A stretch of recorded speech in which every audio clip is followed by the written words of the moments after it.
My name is Geoff Elliott, the Business Editor at The Australian, and welcome to the Path to Prosperity series.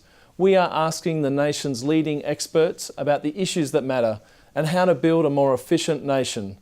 Today we talk about mining and resources. I'm Sarah Jane Tasker. With me today is Geoff Knox, Chief Executive of GE Mining Worldwide. Geoff, do you see a future where most mines will be developed from an automated point of view from the outset?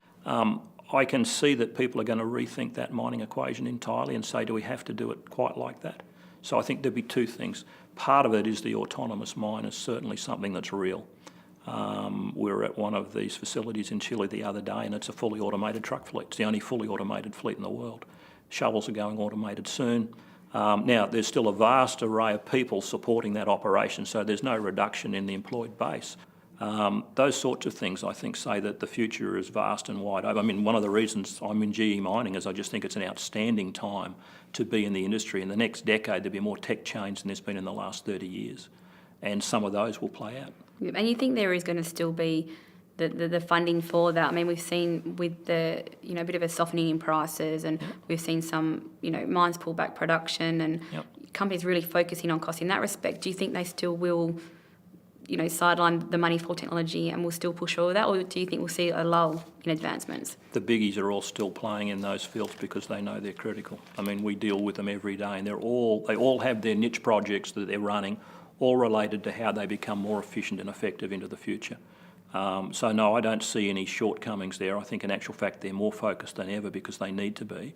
And to some extent their shareholders are saying you used to be able to do easy greenfields developments, no more. Unless they're very good, we don't want you to do them. We prefer that you make what you own already smarter.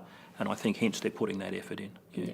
Geoff, the industry has had interesting relationship with the federal government. There's been, debate over taxes, calls for more support for the industry. What's your view? I mean, we have the federal election coming up in September. Yep. Do you feel that the industry itself has got a few more battles to fight with the government ahead of that? Look, I think there's a whole range of dynamics going on politically and going on globally. It's quite interesting looking at the US election recently. The parallels in the US to what we're doing in Australia are quite staggering. So the US is going through a similar dynamic. In Chile recently, same thing. The dynamics there are very similar. You'd swear it was the same conversation, just sort of almost a different accent across the conversation. So to me, no matter who's in power federally, I think the need for federal government to be aligned with community interests and business interests is more critical than ever before. I do think the balance is harder than ever before. You certainly can't deny that there's a need for better distribution of wealth than there has been. It can't continue the way it is. And I think the challenge is how you get there. And I think whoever's in power is going to struggle with that because it's a difficult question. But I think not just we in Australia, but I think politically most nations are going through the same challenge right now. How do they get a better return for their citizens out of their natural assets? Now, the miners would like to do that in a way where they continue to get enough funds to invest and grow. I think that's important. At the same time, they're all acknowledging they do have to make sure they're giving the appropriate take back to the citizens. So, I just think it's going to be a dynamic ride. I think whoever's in power is going to find it a difficult exercise, but I think you've got to go through it. We can't continue with a small group of people getting very wealthy and a whole heap of people not. The world doesn't work that way. It needs more balance, and I think that's what's going to play out.